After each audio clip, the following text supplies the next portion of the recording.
Estamos aquí en esta segunda parte, este segundo módulo, donde hemos comentado lo que ha pasado en la escuela Enrique Rebsamen, pero ahorita precisamente fuera de cuadro, platicando con Karina, la productora que me está haciendo pues el favor de ponerme imágenes de ello, estábamos haciendo comentario fuera del aire sobre Sheinbaum, y evidentemente me recordó que a la señora Sheinbaum, delegada de Tlalpan, pues le están haciendo la vida imposible, porque ahora resulta que pues ella tiene la culpa de algunos aspectos de lo que ha acontecido, y hay una campaña, como ya es candidata por parte del partido Morena para ser pues la gobernante de la Ciudad de México, resulta pues que hay un grupo de gentes que están evitando que ella llegue y quieren expulsarla de ser delegada de Tlalpan. Evidentemente pues les va a costar mucho trabajo este hecho.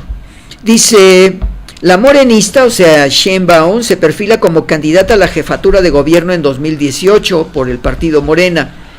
Los registros del posteador indican que inició operaciones el 7 de septiembre. Sheinbaum interpone denuncia penal funcionarios de la Ciudad de México.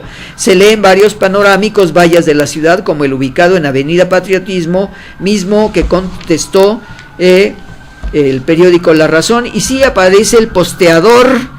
Dice: Sheinbaum interpone denuncia penal funcionarios, y ahora por estos hechos quieren expulsarla y que ella no sea la candidata, y quieren expulsarla de la delegación Tlalpan. Les va a costar mucho trabajo, evidentemente. Pero pasamos a otro tema, amigos, porque vamos al hecho científico de lo que nos están diciendo las publicaciones acerca de a qué se debió estos temblores. Dice Popocatépetl: el Centro Nacional para la Prevención de Desastres emitió una comunicación enfática.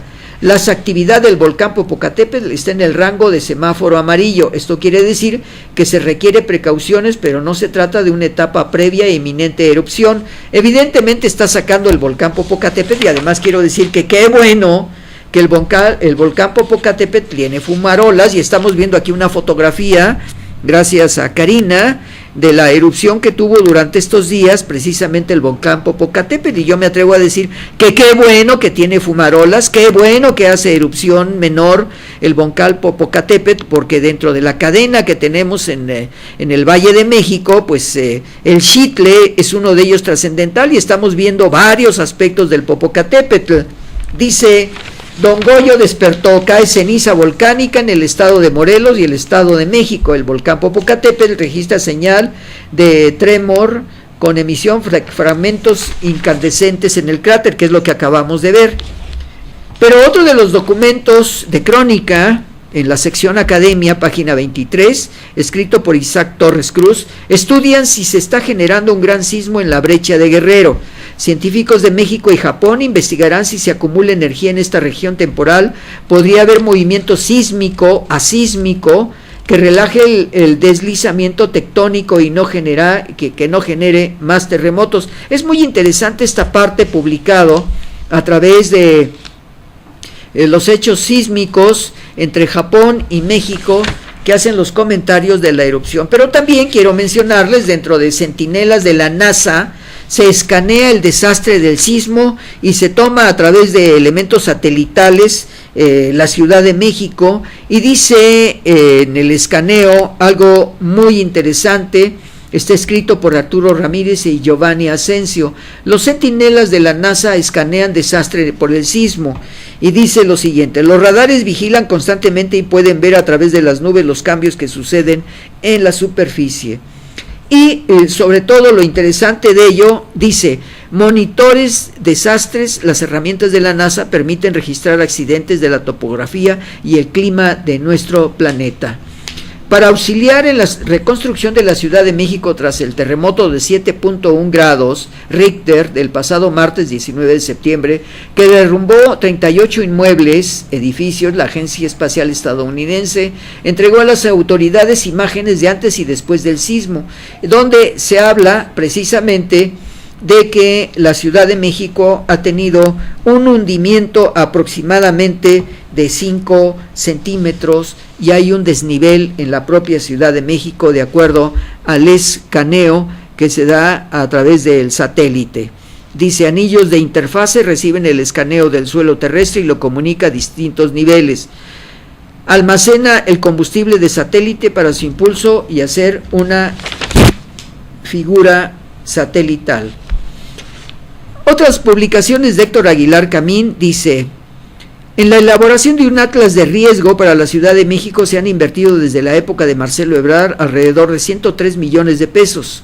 Dice: como nos demuestran los sismos recientes en materia de riesgos geológicos, conocimiento es seguridad, el conocimiento convertido en prevenciones es sencillamente el salvamento de vidas humanas.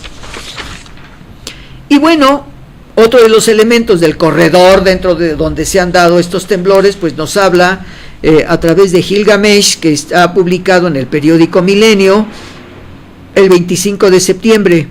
¿En qué momento se construyeron estos edificios 10, 11 y 15 pisos en una zona sísmica? No se refiere solamente a las construcciones más recientes, también a algunas viejas. Nadie supo medir las consecuencias de edificios y cientos de edificios. Algo que a mí me llama mucho la atención fue la publicación del periódico Reforma, y quiero tomar en cuenta esta publicación que hace el periódico Reforma y la presento a ustedes porque nos habla. ¿Y qué sigue? Toman una fotografía de unos muros que se desprendieron de uno de los edificios más importantes de la zona. El sismo altera la vida en las zonas de Coapa, del Valle, Roma Condesa, y obliga a repensar el modelo urbano. Bueno, nuevamente en 1985 se hizo. Repensar nuevos modelos para las construcciones, evitar los terremotos, y resulta que no se obedecieron esos formatos porque ahora pues prácticamente más de 36 edificios se cayeron en la Ciudad de México. Hubo escasez de agua y esto causó una serie de problemas, en muchas de las colonias, dice. Y también tenemos que hablar dentro de la corrupción que se hizo. Y pues evidentemente la Iglesia tomó una pauta muy importante. Dice el cardenal Rivera: pide hechos, no palabras para damnificados. La jerarquía católica donará la limosna dominical de los templos de la Ciudad de México para la reconstrucción de Caritas. En la homilía de este domingo se solicitó ser generosos con las limosnas que los fieles aportarían, ya que todo lo recaudado se donaría para ayudar a los damnificados del sismo del pasado 19 de septiembre.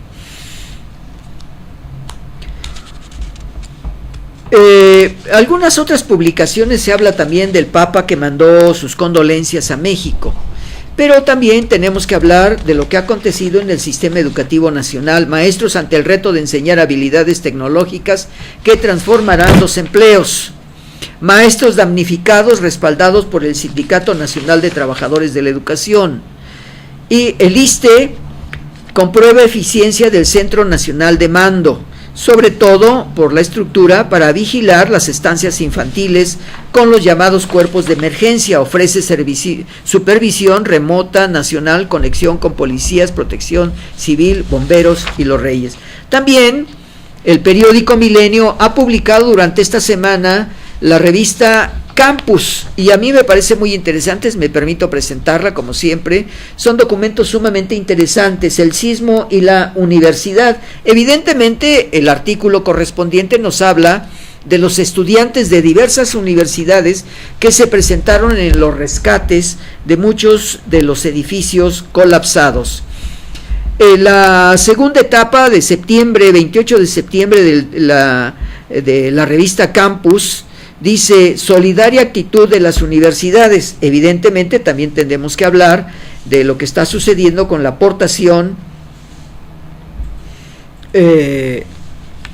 Nos habla de esta participación de los estudiantes universitarios en todos los lugares donde se llevaron pues materiales para beneficiar aquellos que habían perdido todo. Otro de los elementos también de las instituciones universitarias está: psicólogos atienden gratis a damnificados. Grupo del ISSSTE, pasantes de la Universidad Nacional Autónoma de México, la Fundación MAPA, ayudan a personas y familias a superar el estrés postraumático, miedos, pérdidas y duelos de la Ciudad de México, Morelos, Puebla y Tlaxcala. El apoyo seguirá disponible para quien lo requiera a través de los estudiantes de psicología y psicólogos de diversas instituciones universitarias. Crea la Universidad de Guanajuato capa para proteger a brigadistas y da atención psicológica a damnificados. Alumnos elaboran 300 piezas especiales para enviarlas a la Ciudad de México, Morelos y Oaxaca. Las prendas son portables y protegen a la lluvia, del sol, del frío, a los voluntarios. Algunas universidades están obligadas a tener dictamen de seguridad para la apertura, según dice Aurelio Nuño, secretario de Educación Pública. En Ecatepec, 10 millones para reparar escuelas dañadas por los sismos. Dice, padres de familia de la primaria María Remedios Colón, ubicada en el centro de Toluca, bloquearon la avenida Lerdo exigiendo la destitución de la directora del plantel por no presentar el dictamen de seguridad en este centro escolar. Bueno, no creo que podamos llegar a estos extremos. Quienes dan los certificados de seguridad no es la directora de una institución, son las instituciones del gobierno correspondiente las que tienen que otorgarlo, no una directora. Los padres de familia aseguran que se encuentran preocupados por la seguridad de sus hijos y que desean que éstas les sean garantizadas antes de retomar los cursos.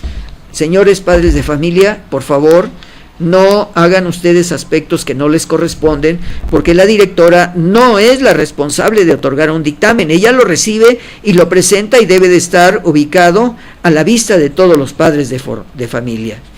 Dice, el personal encargado del censo está capacitado y cuenta con dispositivos GPS que proporcionan la ubicación de la vivienda dañada, toman fotos georreferenciadas y los datos de los moradores. Obras de escuelas, kinder incluso listo en 7 semanas. Anuncia Peña Nieto aulas provisionales, dice en la sección nacional del periódico Reforma, escrito por Claudia Salazar, prevé presidente retorno a clases a 3 semanas de la emergencia. Devolverá Tecnológico de Monterrey colegiaturas. Creo que aquí es importante mencionarlo, que se cayeron los pasillos de pase de la Universidad del TEC de Monterrey. Ofrece a alumnos reembolsar pago de semestre. Brinda facilidades a las comunidades estudiantiles afectadas por el terremoto. Los documentos que vimos, cómo se caían estos pasillos de un edificio a otro. Los afectados por sismos pueden reclamar ahorro de afores. Presupuesto de gastos y entramos a economía. Descuida protección civil, monto bajará 2.7 real del 2018 si no hay cambios de las propuestas ejecutivas. Refuerza México para liberar recursos, listas de reglas de operación. Nafin aportará su experiencia como fiduciarios en el fideicomiso creado por una iniciativa del sector privado. Es otro de los elementos que está propuesto por el presidente Enrique Peña Nieto para que los empresarios, la iniciativa privada, maneje la economía para la reconstrucción en México. Se reúnen líderes del sector energético para analizar el estado de la industria después del terremoto, de lo que ha sucedido. Shell camina cautelosa hacia la energía verde. Iniciativa privada ha dado 400 toneladas de víveres y 90,000 herramientas para el levantamiento de materiales. Huracanes y sismo no frenan la meta de petróleos mexicanos. La venta de autos cae el 12%, los sismos pegan al sector. Sobre todo los campos licitados por la Comisión Nacional de Derechos Humanos a través de compañías europeas y alemanas, quienes se asociarán con Pemex para explorar el área Ogarrio y la región de Cárdenas. El campo Allín Batzil fue declarado desierto al no presentarse ofertas. En 2030, 1.800 millones de viajeros prevé la Organización Mundial de Turismo, y eso está repercutiendo en México porque después del terremoto, pues evidentemente no han venido turistas y el campo del turismo no está dejando una economía fuerte. Con 160 millones de dólares, la cervecera ampliará planta en Sonora, mayor capacidad para atender el mercado premium de Estados Unidos. Constellation elevará la producción en 1,000 millones de hectolitros. La operación, sobre todo para la cerveza de color amarillo, la operación beneficiará a la compra de insumos locales, con una inversión de varios millones, la cervecería Constellation Brand aumentará de 2.5 a 3.5 millones de hectolitros anuales en la producción cervecera. Pemex firma 2 farm outs para áreas terrestres. Es necesario invertir 1.590 millones de dólares para las 2 sociedades que se concretaron ayer. José González Álvarez Anaya. Y bueno, pues estamos viendo que dentro de lo que sucede en la economía, pues tenemos el Tratado de Libre Comercio que se está dando muy fuertemente en el mundo, y sobre todo pues estamos viendo que el terremoto ha afectado muchos elementos del turismo, de acuerdo a lo que nos dice Carlos Velázquez. La afectación turística por los terremotos será de corto plazo. Lo más probable es que haya una contracción de corto plazo y después el repunte de la actividad turística para la temporada finales de 2017. Pemex cumplirá con producción y abasto, dice el periódico Milenio. Y bueno, pues vamos a pasar a hacer algunos otros comentarios, sobre todo, amigos, pues la muerte de algunos personajes conocidísimos, y quiero mencionar que pues la actriz Evangelina Elizondo murió el 2 de octubre. Murió Evangelina Elizondo, quien hizo la voz de la Cenicienta y fue pieza clave en Época de Oro. Evangelina Elizondo luchó por sus ideales y buscó ayudar al gremio artístico. Evangelina Elizondo estuvo presente en distintas etapas de su trayectoria. Se adelantó una compañera luchadora, sindical, actriz y compositora. Buen viaje. Como pintora, Evangelina Elizondo participó en exposiciones colectivas e individuales. Fue directora de orquesta, trabajó en teatro, trabajó en cine, trabajó en televisión. Pero también quiero mencionar, hace ya algunos meses murió Margarita Isabel, quien puso en su lugar único la solidaridad, del amor, de la vida y de la amistad en una buena actuación. Su hijo Mario Iván Martínez pues la ha recordado permanentemente, un excelente actor, y sobre todo escribe Mario Iván Martínez una carta a su madre, quien nació en 1941 y murió en 2017. Y bueno, pues tenemos a Tom Petty, que se encuentra en estado crítico. El músico sufrió un ataque al corazón en su casa de Malibú. Algunos medios difundieron que ya había muerto. Bueno, pues si en dado caso, pues descanse en paz. Este documento lo tenemos del 3 de octubre, hace unos días, de lo que se está informando, pero también quiero mencionarles, tuve la oportunidad como locutor y comentarista hace algunos años, la muerte de Xavi Camalish. Participamos los dos, como Xavi Camalish y un servidor, participamos como comentaristas allá en Líbano, en este teatro donde se presentan espectáculos y hay cenas. La artista de origen peruano, recordada por la telenovela Simplemente María, falleció a los 78 años de edad, y esto fue el 13 de septiembre de 2017. Xavi Camalish es una de las pioneras de la televisión. Sus personajes, que la hizo en la telenovela Simplemente María, le dio la popularidad en diversos países. Después dejó Perú para llegar a México, donde hizo toda una carrera. Repito, tuve la oportunidad de compartir el micrófono con Xavi Camalish. Pero también debo recordar, que no se había mencionado, la muerte del actor Gustavo Rojo. Durante el funeral, su hija Ana Patricia recibía por redes el pésame de los colegas. Murió el sábado a los 93 años. Aquí se ve recibiendo la Diosa de Plata, y estoy hablando, desgraciadamente, hace ya varios meses, el 23 de abril de 2017. Pero también vino un recordatorio, el de Pedro Infante, quien pues evidentemente nos está dando una pauta en donde Pedro Infante hace 60 años dejó de existir, unido a nuestra existencia. Hace 60 años Excelsior dio una cobertura exhaustiva del fallecimiento del ídolo de Guamúchil. El pueblo de México sigue recordando al famoso actor y cantante, y evidentemente con Pedro Infante pues tenemos un hombre que pasa la inmortalidad, porque tenemos la oportunidad de verlo constantemente en aquellas películas que él realizó. También quiero mencionar, amigos, pues la muerte de Hugh Hefner, este hombre que fue el creador de la revista Playboy. Hugh Hefner A los 91 años falleció a causas naturales, fundador de la revista de Conejito. Se encontraba en su mansión en Long Island. Este hombre, que se basó en la revista para dar a conocer a las mujeres más bellas de aquellos momentos, y siempre presentando a las mujeres más bellas, llegó a vivir en su mansión donde vivían muchas de las conejitas con Hugh Hefner.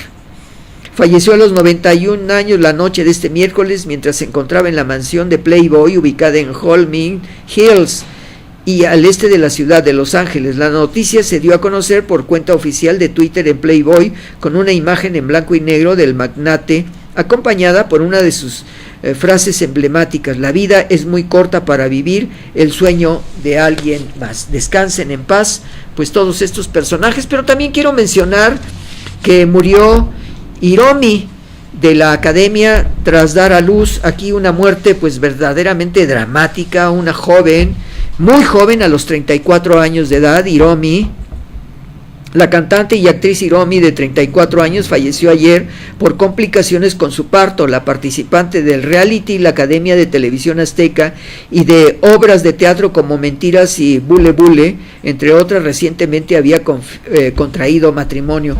Bueno, pues descansen en paz, verdaderamente gente muy joven, como esta joven Hiromi, quien la vimos actuando en una obra de teatro. También murió Samuel Irving. En Nueva York, el presidente emérito de la casa editorial Condé Nast, Samuel Irving de Newhouse, murió ayer a los 89 años, en donde pues su larga enfermedad, informó un portavoz de la familia de la revista de moda Vogue. Y bueno, pues así estamos viendo pues muchos de los personajes que fallecieron, y quisiera ya, para terminar, nos faltan unos cuantos minutos, Partido Acción Nacional, Partido de la Revolución Democrática y Morena le quedan 24 horas para devolver el dinero, ya que saben ustedes que hay una serie de consejos muy importantes para donar el dinero que les ha tocado y donarlo a instituciones. El consejero Benito Nasif, que encabeza la Comisión de Prerrogativas, aclara que la siguiente administración será este viernes 6 de octubre.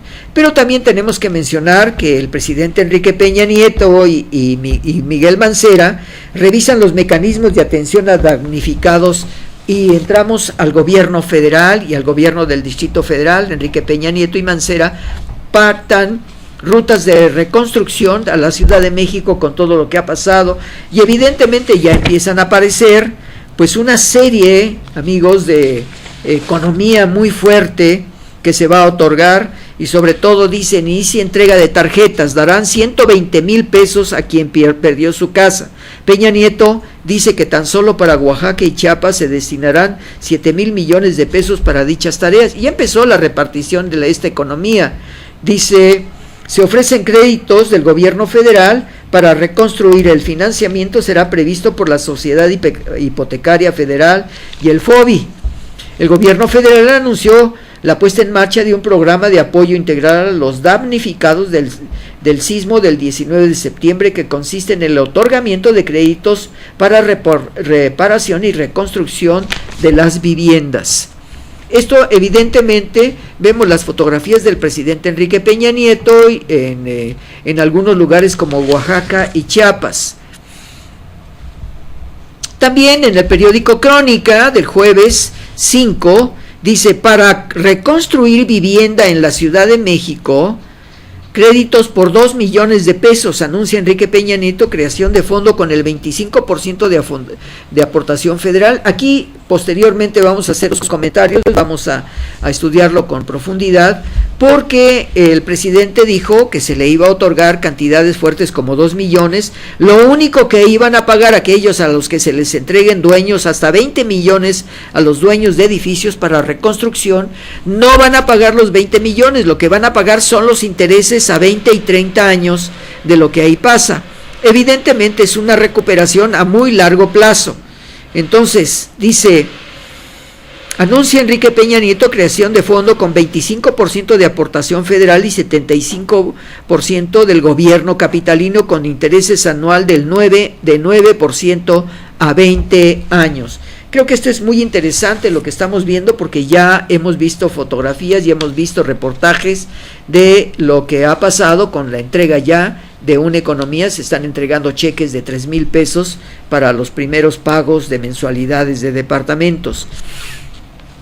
Entramos a otro rubro. Se concluye la búsqueda de cuerpos en la Ciudad de México. El coordinador Luis Felipe Puente informa que ayer en la madrugada fue recuperado el último cuerpo en el edificio colapsado en Álvaro Obregón. Se acabó el rescate, ya no hay extraviados por el sismo. Secretaría de Gobernación revisará con cuidado limpiar los predios, dice el doctor Mancera.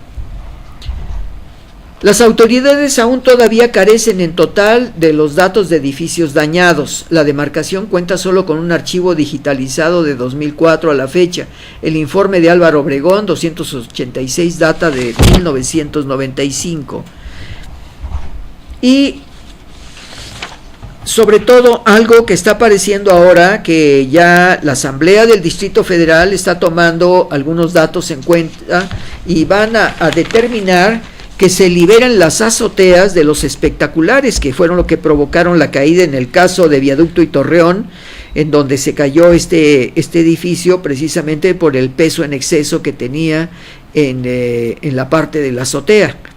Dice, liberan azoteas de espectaculares, serán retirados de edificios públicos y privados al establecer que fueron factor en el inmueble que colapsó el pasado 19 de septiembre. Bueno, pues es uno de los elementos que vamos a ver hacia el futuro en el cumplimiento de ello. Y dice en la siguiente Wendy Roa, en el periódico Excelsior, en la sección correspondiente a comunidad, nos dice: tras este sismo alertan riesgo de protección civil, quitarán los espectaculares. El gobierno local reconoció que los anuncios fueron un factor que contribuyó al colapso de los inmuebles del 19 de septiembre. Bueno, ese es otro de los aspectos también. Edificio de 38 años sepultó entre Petén y Zapata a un héroe. No soportó otro sismo. En la planta baja del inmueble había una tintorería conocida como Auroclean, en la cual perdieron la vida 2 personas, Victoria y Miguel. Bueno, amigos, pues verdaderamente es interesante todo lo que ha pasado.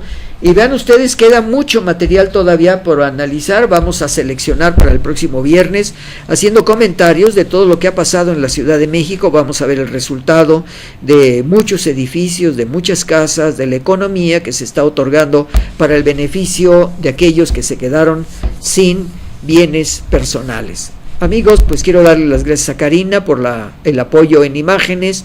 Quiero darle las gracias a ustedes donde quiera que nos vean. Un servidor de ustedes, Carlos Jiménez, les dice: nos vemos el próximo viernes en tertulia vespertina y nocturna de 4 a 5 de la tarde, haciendo los comentarios de la editorial periodística que se publica durante esta semana. Se nos han quedado muchos elementos. Vamos a hablar el próximo viernes de lo que ha acontecido con las Puerto Rico, con Estados Unidos, con Sudamérica, con África, a través de estas propuestas de Donald Trump y algunas equivocaciones que han sucedido con Corea del Norte y alguna de las polémicas Francia y España. Nos veremos el próximo viernes, amigos. Buenos días, buenas tardes, buenas noches, buenas madrugadas, donde quiera que se encuentren.